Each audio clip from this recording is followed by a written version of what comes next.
Dowry कहते हैं कि एक छोटे कारोबारी मित्र हैं, बैंक से छोटा लोन ले रखा है। बता रहे थे कि सरकारी बैंक ने जबरन 2000 रुपये के झंडे खरीदने को कहा। बताया कि टारगेट मिला है। अब जरा तिरंगे की हालत देखिए, हद है भाई, मजाक बना दिया है तिरंगे का भी। अशोक चक्र कोने में सिलाई अजीब सी, बिल्कुल सही कहा। अशोक चक्र दोस्तों लेफ्ट साइड भाग रहा है और भारत के इस तिरंगे की सिलाई को अगर आप देखेंगे बहुत अजीब सी है। इसी के साथ भारत के मुसलमान अगर इतनी सी गलती करने, विरोध करने लगे तो उनको आतंकवादी कह के गिरफ्तार कर लिया जाता है। ISIS पता नहीं कहां कहां से जोड़ दिया जाता है। अब आपकी स्क्रीन पर न्यूज़ की कटिंग लगा रहा हूं। महंत ने पुलिसकर्मी को जिंदा जलाने की कोशिश की, 2 पुलिसकर्मियों के सिर फोड़े, 4 की वर्दी फाड़ी, फिर पुलिसकर्मियों को जिंदा जलाने का भी प्रयास किया। घटना गाजियाबाद की है। अब देखना यह है कि कार्रवाई क्या होती है। रासुका लगती है, बिल्डोजर चलता है, या अपने बच्चों को समझा बुझाकर मामला रफा दफा कर लिया जाएगा। बस अब ये देखना है। दोस्तों गद्दार खुलकर सामने आ चुके हैं। देश को तोड़ने वाले, मुसलमान, ईसाइयों और दलितों का कत्लेआम करने वाले लोगों का चेहरा सामने आ चुका है।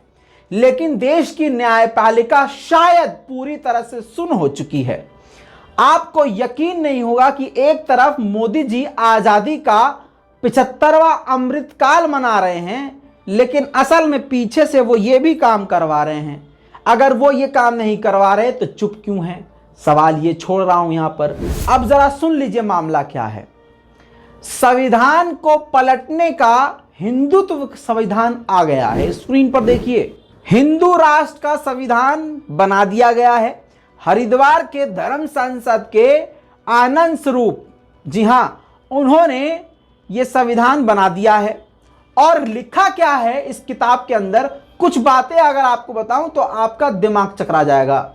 जो इसमें की हाइलाइट्स हैं, मेन पॉइंट है उसमें यह है कि मुस्लिम और क्रिश्चियंस को वोट देने का अधिकार नहीं दिया जाएगा और एक ही व्यक्ति पूरे स्टेट को लीड करेगा, यानी राजा एक शहर का एक अकेला व्यक्ति होगा।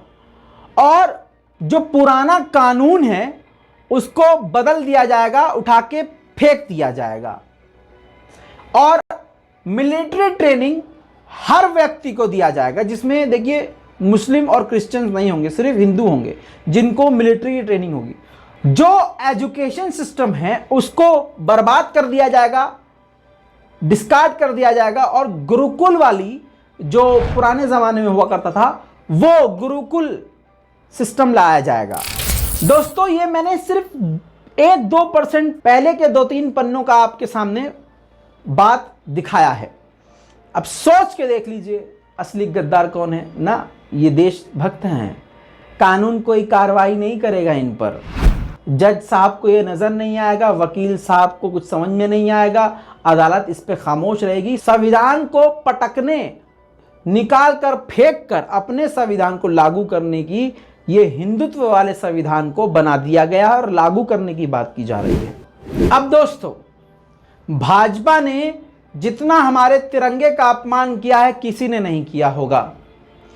तिरंगे को बनाने का, तिरंगे में किन धागों का इस्तेमाल होना है इसका भी कानून है।